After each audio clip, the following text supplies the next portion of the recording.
In this lecture, we're going to look at diversity issues in relation to the criminal justice system in America.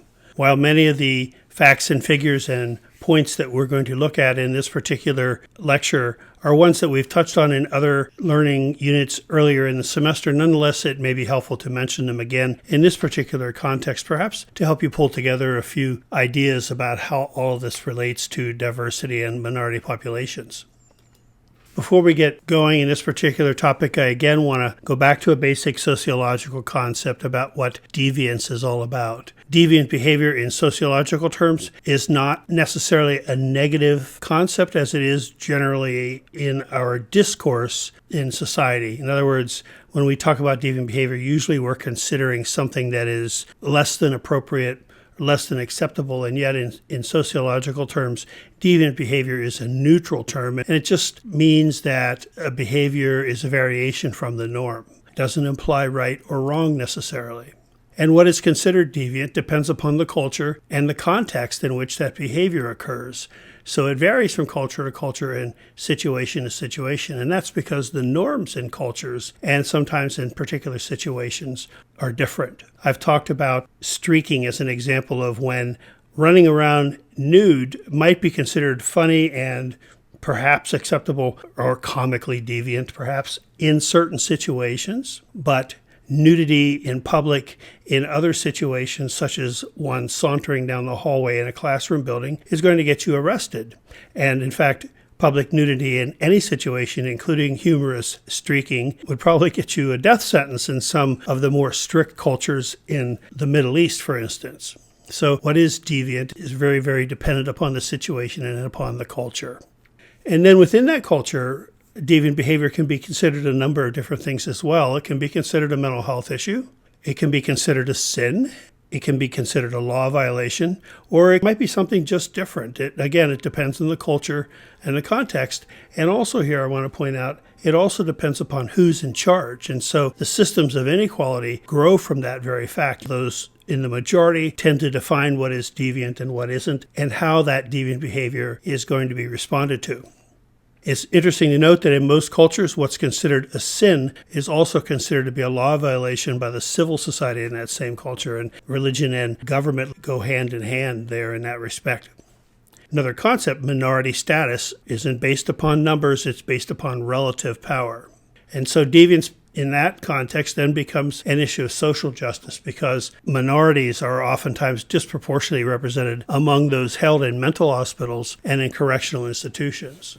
This particular lecture is going to focus upon the definition of deviant behavior as a law violation rather than as a mental health issue or anything like that. And we're going to take a good bit of time looking at how that results in the use of the correctional system in our society. As you can see here, the United States incarcerates a larger share of its population than any other country, really by quite a distance. In fact, you can see that Russia, Turkmenistan, Brazil, and Thailand are the only nations that even come close to the incarceration rate that the United States has.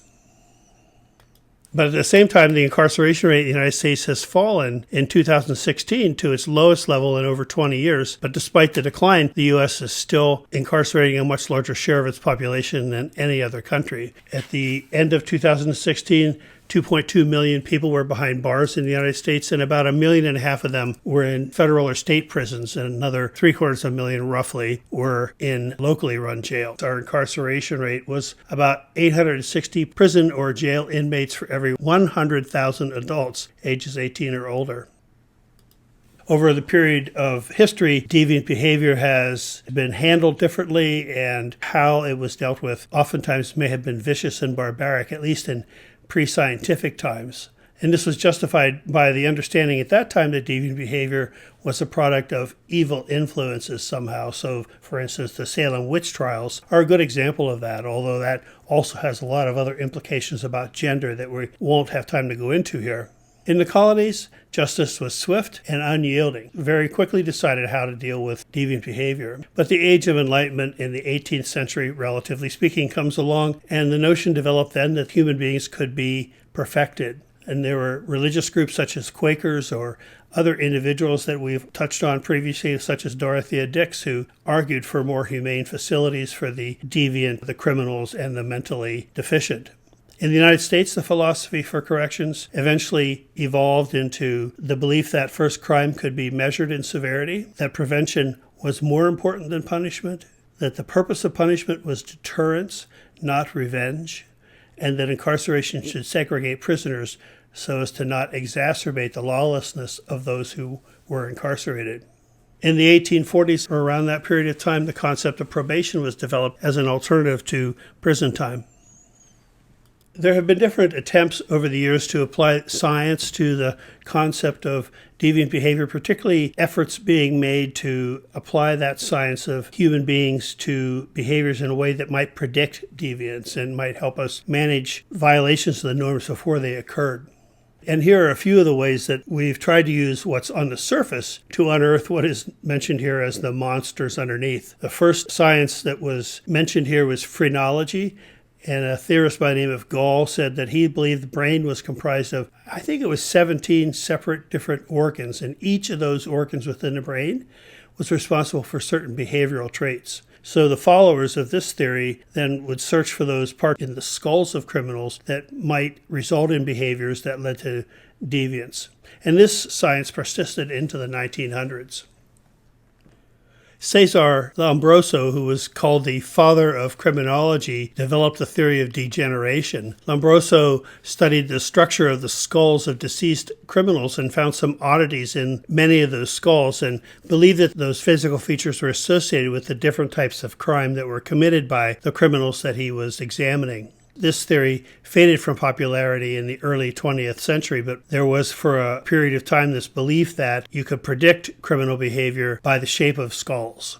Somatotypes. Now, you might have studied this in your psychology, introductory psychology classes. In the early 20th century, Sheldon studied body types of college students and came up with 3 different types of bodies: endomorph, the mesomorph, and the ectomorph. And the endomorph was the heavy-set person, the ectomorph was the very thin person, tall and thin, and the mesomorph was kind of that muscular build that you see with some individuals. And Sheldon's theories associated different kinds of behaviors and emotional factors that went with each of those particular body types. So the personality types developed from that. Of those theories, mesomorphs, for instance, were thought to be more predisposed to impulsivity, and this would likely lead to more criminal behavior. Finally, another biological theory or biological feature that was considered as contributing to deviancy was the XYY syndrome, where there was that extra Y chromosome among males. This individual has been referred to as the super male, and this extra chromosome might somehow cause violence and aggression in those men, or so it was thought at least. This theory, I don't think, has necessarily been dispelled entirely, but it does just remain a theory, as well as the slide suggests, a convenient plot device in many different fictional tales.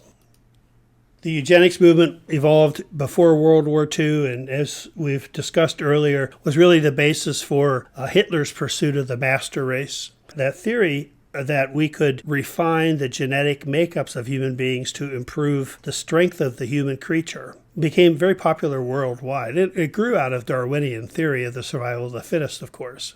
As oftentimes happens, this theory was taken too far, and proponents of eugenics advocated for the sterilization of those individuals as mental defectives, for instance, who were exhibiting deviant behavior. By the mid-50s, more than 58,000 mental patients and convicts had been involuntarily sterilized because of the belief in this particular movement. And then when the civil rights movement came around in the 50s and the 60s, it really helped to call attention to the fact that many of the victims of the sterilization were persons of color or women. As the nation began to recognize that more and more persons incarcerated were racial minorities, then the notion that crime was an organic factor started to become unpopular once again. A population that was victimized by social injustices rather than a group of individuals put in place because of physical defects or anomalies.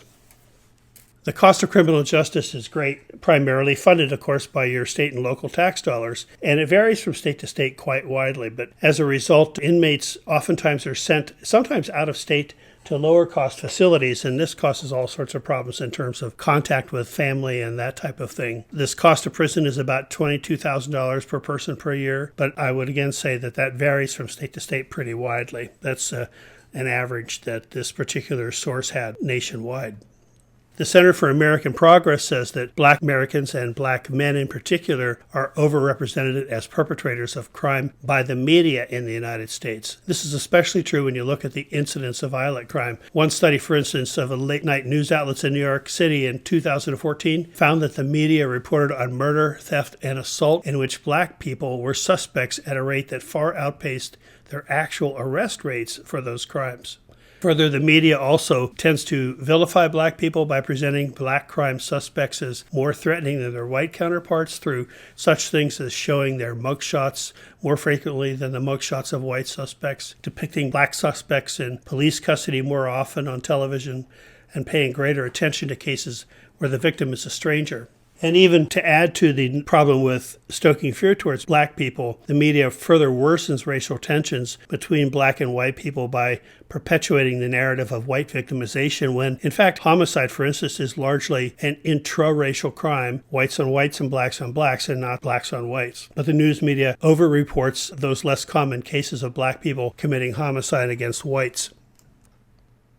Even though personal and property crimes have fallen in the United States, incarceration, probation, and parole have all increased dramatically at the same time. In 2009, nearly 7.25 million persons were either incarcerated or on probation or parole. About 90% of inmates are male, about 2/3 are persons of color, about half of all inmates are African American, and in 2002, 12% of African American men aged 20 to 34 were incarcerated. Hate crimes is a particular concern when it comes to minorities, and they are classified into categories based on race, religion, sexual orientation, ethnicity, and disability. In 2013, there were about 6,000 documented hate crimes. The FBI reported that almost half of them were motivated by race. About a fifth of them were based on sexual orientation, and over 17%, or almost another fifth, were due to religious bias.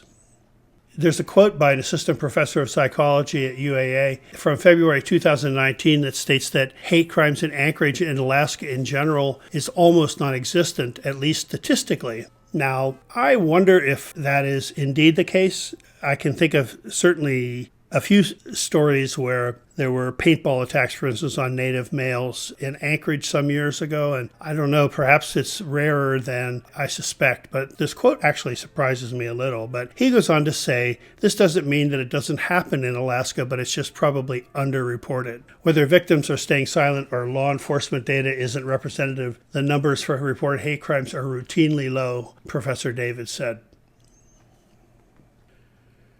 If you Google the term driving while black, I think it will take you to a study that was done some years ago in the New Jersey Turnpike. And if I remember correctly, the state troopers were aware of the fact that their arrests were being monitored for this particular study at the time. And still, the number of black motorists that were pulled over by police during that study exceeded by far the number of times that whites were pulled over. And a lot of people believe that this is a flashpoint in the national debate, that there's a troubling message with this, that if you're black, you don't belong here. There was another study done by Stanford University that says in 19 of 24 states studied, black Americans are more likely to be stopped than whites. After they have been pulled over, black Americans are more likely to be searched in all but one of those states studied, even though they're no more likely to be carrying illegal substances. Black Americans are more likely than whites to be ticketed after a stop in all but 2 of these states, and black Americans were more likely than whites to be arrested after a stop in all 13 states in that particular study. This is something that is repeated in all sorts of different kinds of comparisons of arrests and incarceration and convictions, as we've talked about earlier. We talk about juvenile crime, and diversion might be the most effective way to keep kids from becoming adult offenders. For instance, in Massachusetts, recidivism was found to be much lower in those districts with strong community-based alternatives to institutionalization. Research in Massachusetts suggested that the longer children are institutionalized in youth facilities because of their behaviors, the more likely they were to become serious adult offenders later. Nonetheless, we continue to lean upon incarceration as an answer to youth crime and youth deviance.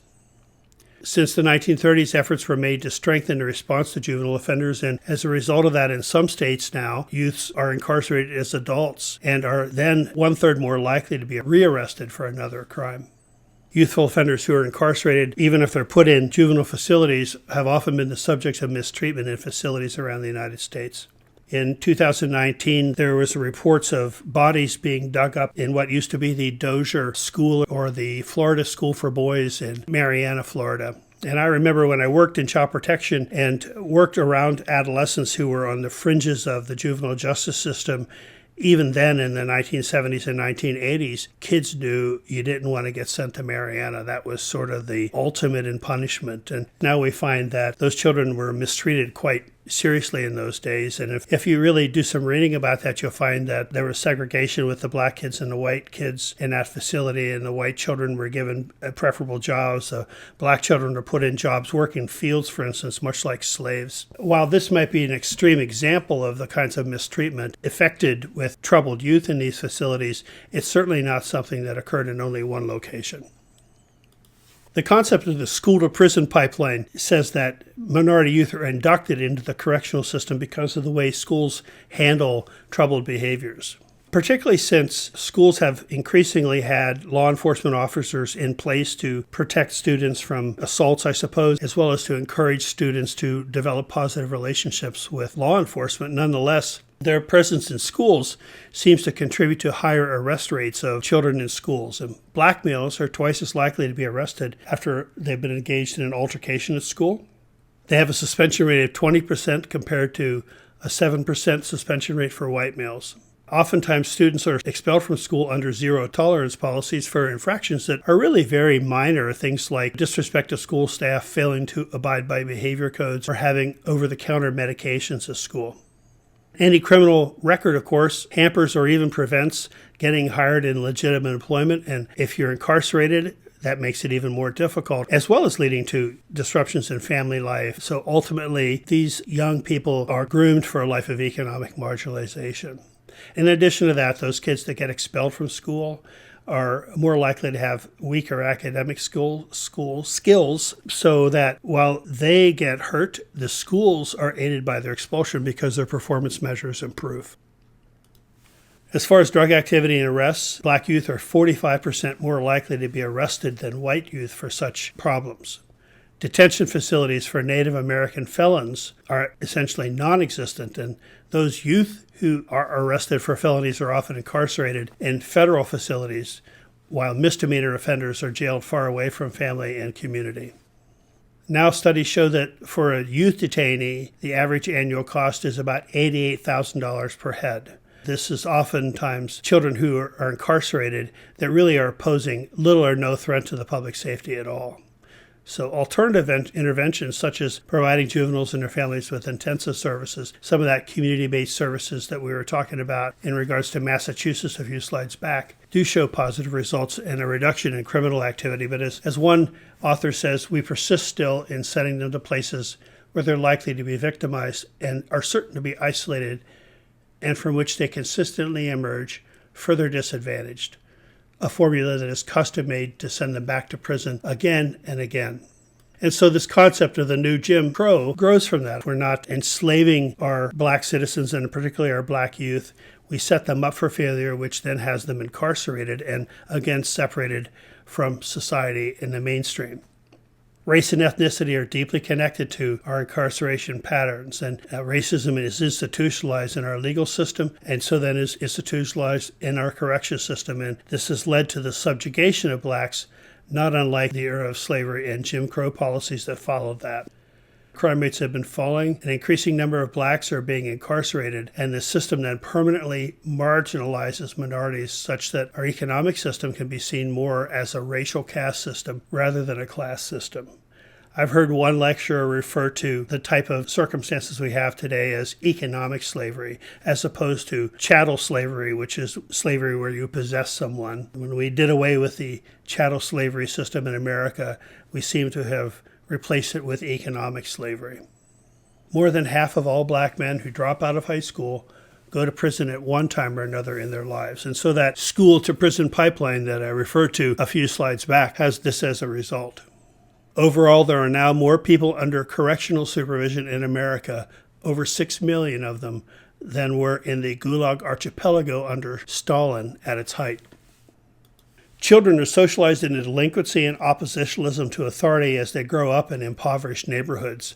Families in these neighborhoods often have a parent who has been an offender, and so a child growing up in such families statistically is more likely to encounter the juvenile justice system. And the punishment of juvenile offenders interferes in their ability to complete school, and so this inhibits the youth's opportunities to build an early employment foundation or to gain useful employment later in life.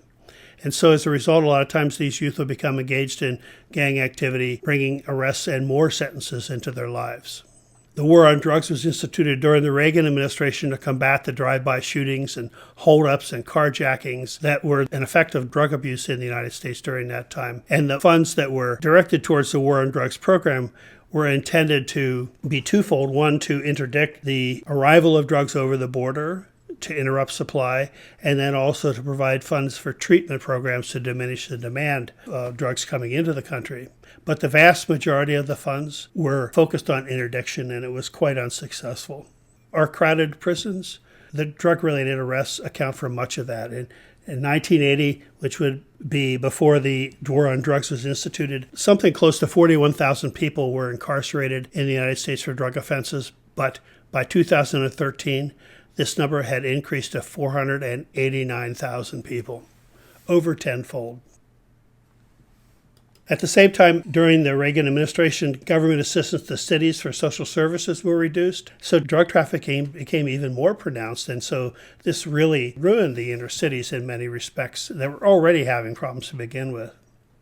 There are studies that have shown the high rates of criminal justice involvement of young African American males, such as the District of Columbia and Baltimore. In 1991, in D.C., 42% of young males and 56% of young African males in Baltimore were in prison, jail, on probation or parole, out on bail, or being sought for arrest. If you're an employer hiring someone, you tend to avoid applicants who have been arrested. So this further dooms those individuals. And there are theorists who believe that the whole definition of crime and how it is applied in our society is really a poorly hidden attempt to control minority youth and minority individuals. Some people will cite what's called a behavioral poverty or a moral poverty among the chronic poor that ensures continued poverty and subverts the efforts of social service programs.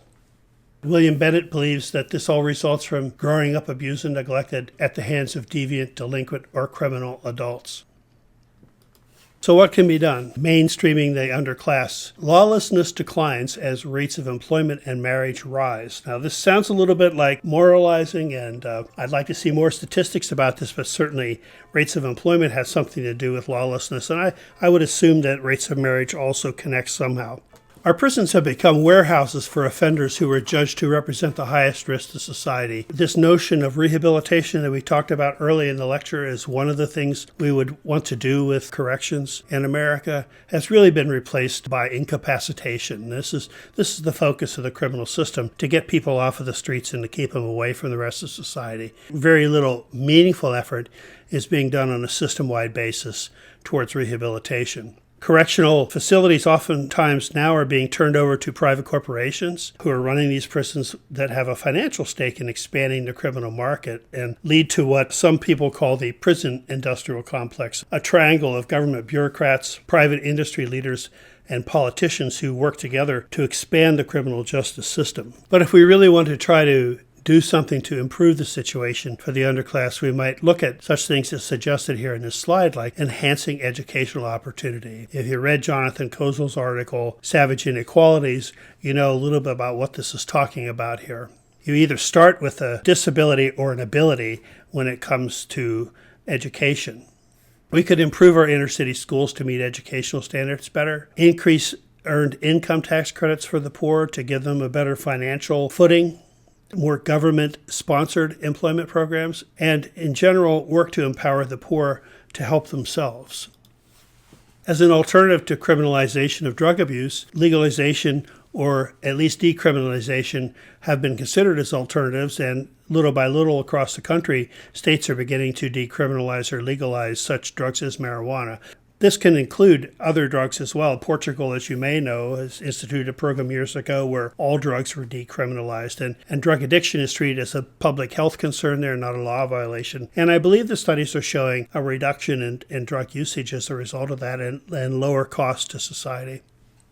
If we look at alternatives to criminalization, it would free up funds from enforcement to allow us to put them towards prevention and treatment programs. This, of course, assumes that those funds will be put in prevention and treatment programs, and that isn't always the case. But if the savings from a reduction in enforcement activities and in incarceration activities were directly transferred to their population to provide treatment and prevention programs, it may make a big difference. It would also, as mentioned, reduce the prison population and would eliminate the stigma that drug abusers often find in seeking treatment. Whether all drugs should be legalized or decriminalized is a matter of debate, and there's a variety of opinions about this. There are drugs such as crack cocaine and meth, and now opioids are behind an increase in children being placed in foster care. And so whether we want to fully decriminalize or legalize drugs is something that needs to be considered very carefully in our society. There's also a mention here about police violence, again, particularly involving young black men, which is well known to our group and has been discussed in other formats in this class. And this is a national concern. This, for one thing, points to the need for training in non-lethal interventions. Though law enforcement safety remains a concern when dealing with impaired persons, there needs to be stronger training in terms of how to respond to individuals in less confrontive ways, perhaps. This also points to the underlying presumptions about minority individuals that many persons in law enforcement may hold, which may cause them to overreact to perceived threats or to find threats in situations from young black men when they don't really exist. Changing that is a bigger task and a longer-term task, but it's one that we can tackle in a society if we decide to do so. Corrections have become so expensive that other governmental obligations have had their funds limited because of the need to focus it on corrections. And as a result of that, there's been an effort to perhaps punish the criminals even more, only increasing the cost of corrections in the process. One thing that might be done also that might help those who have been released from jail sentences is a change in how employers access criminal records. For instance, one method that could be used would be to delay when the question about law violations is asked in the interview process. For instance, after a possible hire decision is made. Now, employers will need to know if there are arrest records before a person is hired, but once the selection process is completed and the best candidate is selected, then asking the question about criminal histories might enable more individuals that have been incarcerated for varying offenses to actually get hired and have an opportunity to participate in the economy in a productive manner. Too often, because an individual has a criminal history, they're eliminated before they've even been given the opportunity to talk to a potential employer. Other nations are dealing with criminal problems in different ways as well. In fact, many of them have somewhat normalized living environments for inmates, and that's not likely to become very popular in the United States. It's kind of like the proposal to provide homes for the homeless. While that certainly seems to be the sensible thing to do and the humane thing to do, there's such a strong opposition to that among individuals because we believe they should be working for their home like the rest of us. And likewise, then I could see where providing normalized living environments for inmates in the current social and political environment in this nation might be very controversial, but it is something that would probably help a great deal in reducing recidivism.